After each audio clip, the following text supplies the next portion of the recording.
नमस्कार। आज हम एक बहुत ही लंबी, अरबों साल पुरानी यात्रा पर निकलने वाले हैं, ये समझने के लिए कि हमारी दुनिया, हमारा ये ग्रह आखिर बना कैसे। ये कहानी है ब्रह्मांड के जन्म से लेकर जीवन की पहली चिंगारी तक की। हम सब ने कभी न कभी रात में आसमान की तरफ देखा ही होगा। इन टिमटिमाते तारों को देखकर न जाने कितने ही सवाल मन में आते हैं कि आखिर ये इतने सारे तारे आए कहां से? क्या सच में कोई आसमान के आखिर तक पहुंच सकता है? तो इन्हीं बड़े बड़े सवालों के जवाब ढूंढने के लिए विज्ञान ने भी समय समय पर कई सिद्धांत दिए हैं। चलिए इन विचारों की यात्रा को समझते हैं, शुरुआती सोच से लेकर आज के मॉडर्न सिद्धांतों तक। देखिए, पहले के समय में जो सबसे पॉपुलर आइडिया था वो था निहारिका परिकल्पना, जिसे इमैनुअल कांट और लाप्लास जैसे विचारकों ने दिया था। यह सिद्धांत बस हमारे सोलर सिस्टम पर ही फोकस करता था कि कैसे गैस और धूल के एक बादल से हमारा सूरज और सारे ग्रह बने। लेकिन ये कहानी सिर्फ हमारे सौर मंडल तक ही सीमित थी।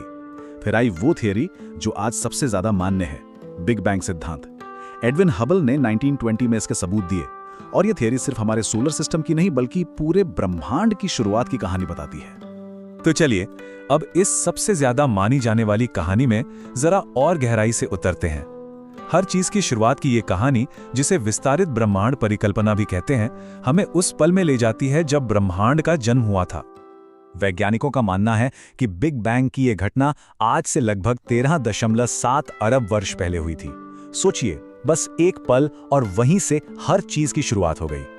तो आखिर उस पल में हुआ क्या था? कल्पना कीजिए, पूरा का पूरा ब्रह्मांड एक सुई की नोक से भी छोटे, बेहद गर्म और घने गोले में बंद था।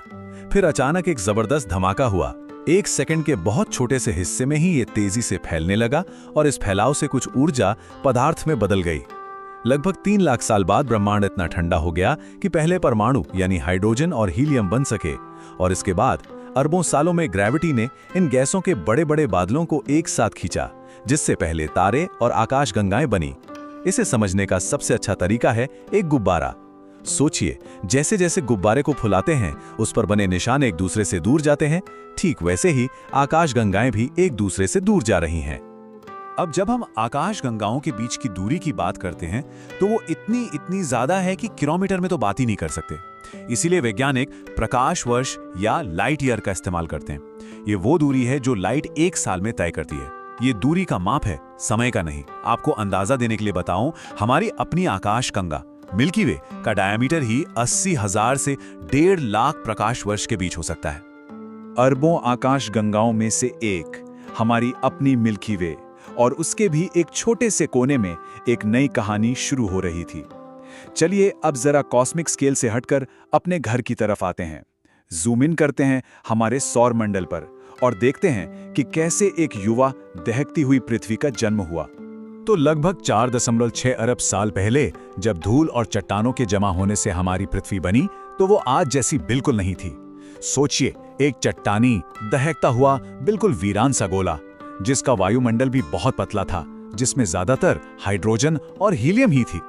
इस नए नवेले ग्रह पर एक बहुत ही जरूरी प्रोसेस हुआ, जिसे कहते हैं विभेदन या डिफरेंशिएशन।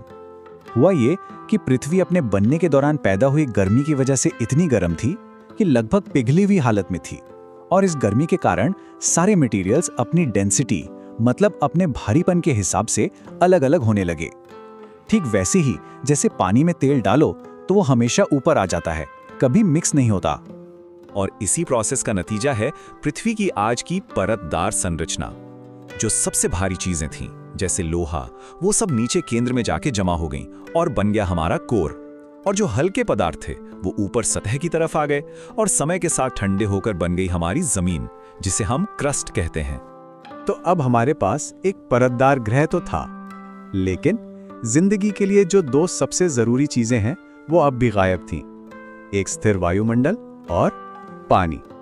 हमारे वायुमंडल का बनना भी बड़ा दिलचस्प है। ये 3 स्टेज में हुआ। सबसे पहले तो जो शुरुआती हाइड्रोजन और हीलियम का वायुमंडल था, उसे सूरज से आने वाली तेज हवाओं मतलब सोलर विंड्स ने उड़ा दिया। फिर आया दूसरा स्टेज। पृथ्वी धीरे धीरे ठंडी हो रही थी और उसके अंदर से ज्वालामुखी के जरिए बहुत सारी गैसें और पानी की भाप बाहर निकली। इसी से बना हमारा दूसरा वायुमंडल। और फिर सबसे बड़ा बदलाव आया जीवन की शुरुआत के साथ, जब पहले जीवों ने फोटोसिंथेसिस शुरू किया, मतलब सूरज की रोशनी से खाना बनाना, तो इस प्रोसेस ने वायुमंडल में ऑक्सीजन भर दी और उसे वैसा बना दिया जैसा आज है। अब वायुमंडल में जो इतनी सारी पानी की भाप थी, पृथ्वी के ठंडा होने पर उसका क्या हुआ? वो भाप पानी में बदलने लगी और फिर शुरू हुई बारिश। ऐसी बारिश जो हजारों लाखों सालों तक चलती रही, और इसी लगातार बारिश का पानी धरती के बड़े बड़े गड्ढों में जमा होता गया और इस तरह करीब 4 अरब साल पहले बने हमारे पहले महासागर। तो अब देखिए, हमारे पास एक परतदार ग्रह है, एक नया वायुमंडल है और विशाल महासागर भी हैं। अब मंच तैयार था सबसे बड़े और सबसे रहस्यमयी बदलाव के लिए, जीवन की पहली चिंगारी। माना जाता है कि ये सब हुआ आज से करीब 3.8 अरब साल पहले, पृथ्वी के इन्हीं गहरे महासागरों में।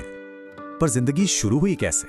देखिए, आज की सबसे मानी जाने वाली वैज्ञानिक सोच ये है कि एक तरह का केमिकल रिएक्शन था। मतलब महासागरों में जो अलग अलग केमिकल्स थे, वो आपस में मिलकर कुछ कॉम्प्लेक्स मॉलिक्यूल्स बनाने लगे और धीरे धीरे एक ऐसा कॉम्बिनेशन बन गया जो खुद को कॉपी कर सकता था, अपनी नकल बना सकता था, और बस यहीं से निर्जीव चीजों ने जीवित चीजों का रूप ले लिया।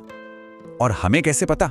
हमें जीवन के सबसे पुराने सबूत मिले हैं करीब 3 अरब साल पुरानी चट्टानों में, फॉसिल्स के रूप में। ये बहुत ही छोटे माइक्रोस्कोपिक स्ट्रक्चर्स थे जो आज के नीले हरे शैवाल, मतलब ब्लू ग्रीन एल्गे जैसे दिखते थे। और समझिए, यहीं से इवोल्यूशन का वो लंबा सफर शुरू हुआ। तो सोचिए, एक छोटे से बिंदु से शुरू होकर अरबों आकाशगंगाओं तक का सफर, एक दहकते हुए गोले से एक सुंदर नीले जीवन से भरे ग्रह तक। क्या कमाल की कहानी है। और ये हमें सोचने पर मजबूर करती है कि इस महान ब्रह्मांडीय कहानी में अगला बड़ा कदम क्या हो सकता है।